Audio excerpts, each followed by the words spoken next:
जो लादवा था यार अच्छा हो गया, आबे जमजम पीते ही बीमार अच्छा हो गया। वो मरज जो लादवा था यार अच्छा हो गया, आबे जमजम पीते ही बीमार अच्छा हो गया। और आलिमों के साथ उठने बैठने का फैज है, आलिमों के साथ उठने बैठने का फैज है।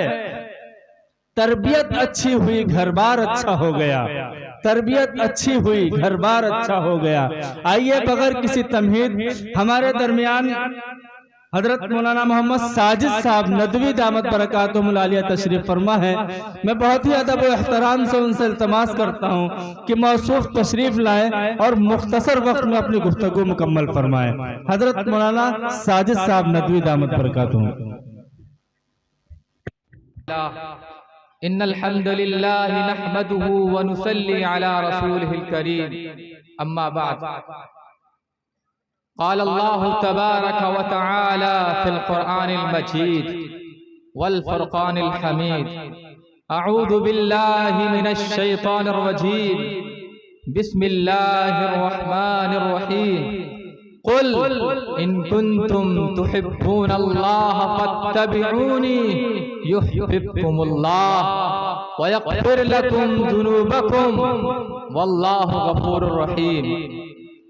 अजीज सामईन किराम और डाइस पर तशरीफ फरमा उलमाए किराम, मैं बहुत ही वक्त की किल्लत की बिना पर कुछ बातें आपके सामने पेश करूंगा। हमारे सीनियर और हमसे बड़े अभी अल्लाह के नबी सल्लल्लाहु अलैहि वसल्लम की मोहब्बत की अक़साम को और आपको जो हुस्न दिया गया था उसको बयान कर रहे थे, लेकिन मैं आपके सामने अल्लाह के नबी सल्लल्लाहु अलैहि वसल्लम के उन अखलाक हसना को आपके सामने पेश करूंगा, जिन अखलाक हसना को देखकर जो इंसानियत, जो मानवता पूरी जुल्म और सितम के भट्टी में जल रही थी और इंसान इंसान का खालिक था, एक दूसरे के खून का प्यासा था। अपने मासूम बच्चियों को जाके अपने हाथों से एक बाप अपनी मासूम औलाद को गड्ढे में दफना देता था। ऐसी जुल्मत, ऐसी तारीखी और ऐसी खटाटोप तारीखी थी जिस तारीखी में हम सब थे आका ताजदारे मदीना मोहम्मद अरबी सल्लल्लाहु अलैहि वसल्लम धरती पर तशरीफ लाए। हज़रात, जब अल्लाह के नबी सल्लल्लाहु अलैहि वसल्लम के मुकद्दस कदम इस धरती पर पड़े तो उस वक्त की सबसे पावरफुल और सबसे ताकतवर जो कौम और जो मुल्क थे, एक तरफ रोमन एम्पायर था, दूसरी तरफ पर्शियन एम्पायर था, एक था रूम, दूसरा था ईरान। उस वक्त में इन दो मुल्कों की पूरी दुनिया पर सिक्का चलता था। जिस तरीके से आज अमेरिका का, उसके बाद रूस का पूरी दुनिया पर सिक्का चलता है, उस पीरियड में अल्लाह के नबी सल्लल्लाहु अलैहि वसल्लम के जमाने में ये दो कौम उरूज पर थी। उनके यहाँ एक ट्रेड था, एक निजाम था।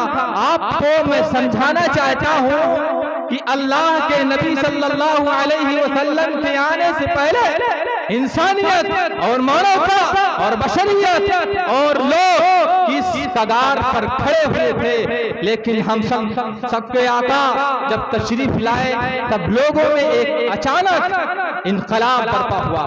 उनके यहाँ रूम और ईरान के लोगों के यहाँ एक ट्रेड था, एक निजाम था कि जब उनके वहाँ कोई मेहमान आता था तो एक तरफ रुआसा और सत्ता में बैठे हुए और जबर तशद्दुद करने वाले ईश्वर की तरफ से उनकी तरफ जो है लाट फरकाट करने वाली एक तरफ वो मंच पर बैठे हुए हैं, दूसरी तरफ उन मेहमानों की मेहमान नवाजी के लिए एक गरीब, एक बेबस, एक गुलाम, एक कमजोर आदमी को लाया जाता था, उसको एक पिलर में जकड़ा जाता था, फिर उस पर तेल को उंडेला जाता था, फिर उसमें आग लगाई जाती थी। जब आग लगाई जाती थी, जब वो कमजोर बेबस गुलाम जब जलता था, जब कराता था, जब उसकी चर्बी पिघलती थी, तो उस चर्बी में वो उनके डाइस पर तशरीफ फरमा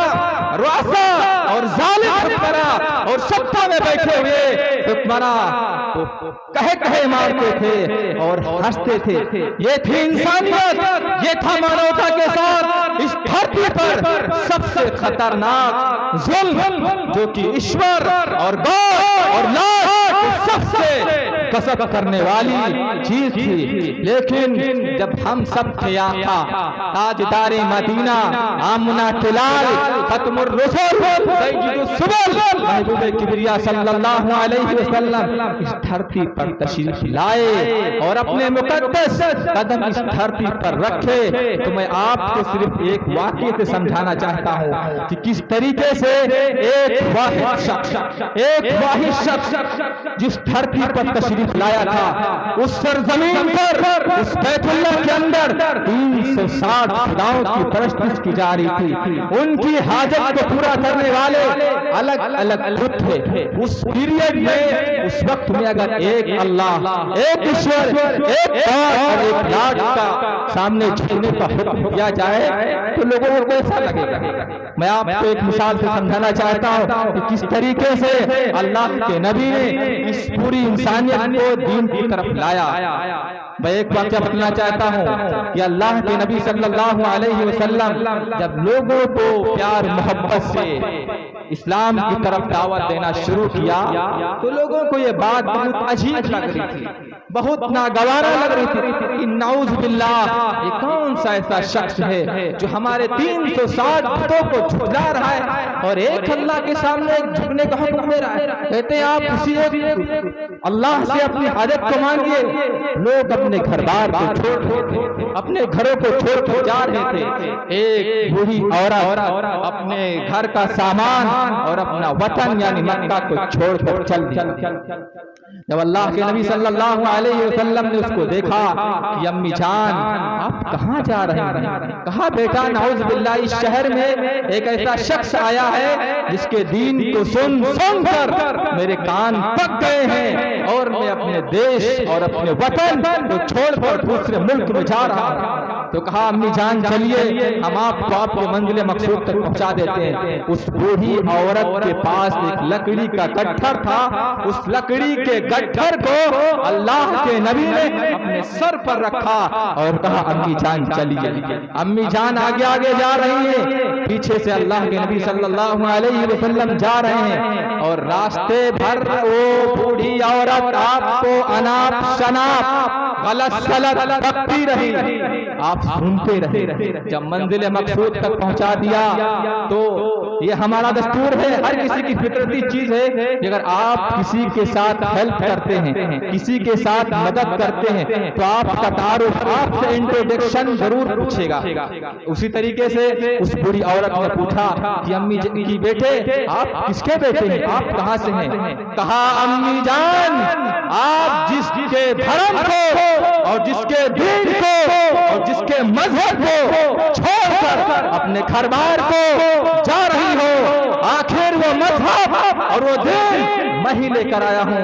कहा बिल्कुल, कहा बिल्कुल, कहा खुदा की कसम अगर आपका मजहब ये हुक्म देता है कि गरीबों की मदद करे, गरीबों की फरियाद रसी करे, उनके काम आए, उनके काम में हाथ बताए, तो बेटे देर मत कीजिए, अब देर किस बात की और मुझे कलमा पढ़ा दीजिए। फौरन वो बूढ़ी औरत के आंसू में आंखों में आंसू आ गए और अल्लाह के नबी सल्लल्लाहु अलैहि वसल्लम की भी आंखों में आंसू आ गए और फौरन इस्लाम को कबूल किया। ये था इस्लाम, ये था इस्लाम का संदेश। लेकिन हमने उसको भुलाया, हमने उसको पके पुश देरा, जिसकी बुनियाद पर हमारे सामने जो हालात हैं उनको हम मुशाहिदा कर रहे हैं। कुरान ने उसी का नक्शा खींचा है, ज़हरल फसाद फिल बर्रि वल बहर बिमा कसबत ऐदिन नास, कि जो खुश्की और तरी में फसाद, जो करप्शन, जो बिगाड़ पैदा हुआ वो हमारे करतूतों की वजह से हुआ। अगर हमारे करतूत, अगर हम अपने अखलाक सही कर लें तो वो दिन दूर नहीं कि हमारे अखलाक को लोग देखकर उसी तरीके से इस्लाम में लौट आएंगे, क्योंकि अगर हमारे अखलाक होंगे तो हमारे और गैरों में भी फर्क करा। मैं इन्हीं चंद बातों पर मैं अपनी बात को खत्म करता हूँ, क्योंकि हमारे पीछे हमारे सीनियर बैठे हुए हैं जिनके बातों से आप इस्तिफादा कर सकते हैं। मैं इन्हीं चंद बातों पर अपनी बात खत्म करता हूँ। अल्लाह रब्बुल इज्जत हम सबको इन्हीं चंद बातों पर तौफीक नसीब फरमाए। इस शेर के साथ कि दो जहां की कामयाबी गर तुझे दरकार है, दो जहां की कामयाबी गर तुझे दरकार है, उन कदामन थाम ले जिनका मोहम्मद नाम है।